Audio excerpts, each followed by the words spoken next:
Breaking news বন্ধুরা, উঠে এলো চাঞ্চল্যকর তথ্য। পশ্চিমবঙ্গে আগামী বিধানসভা নির্বাচনে মুসলিম প্রধান 85টি আসনের ওপিনিয়ন পোল বের হয়ে গেল।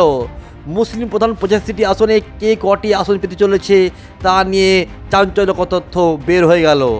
বীরভূমে মোট 11টি আসন রয়েছে, তার মধ্যে টিএমসি পেতে পারে 10টি আসন, বিজেপি পেতে পারে 1টি আসন। বীরভূমে মুসলিম জনসংখ্যা 37.1%।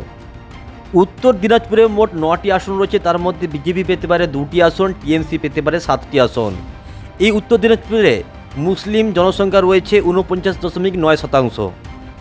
দক্ষিণ 24 পরগনায় মোট 31টি আসন রয়েছে, তার মধ্যে টিএমসি পেতে পারে 30টি আসন, বিজেপি 1টিও আসন পাচ্ছে না এবং আদার্স পেতে পারে 1টি আসন।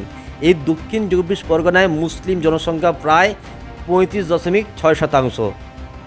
মালদায় রয়েছে 12টি আসন, তার মধ্যে টিএমসি পেতে পারে 10টি আসন, বিজেপি পেতে পারে 2টি আসন।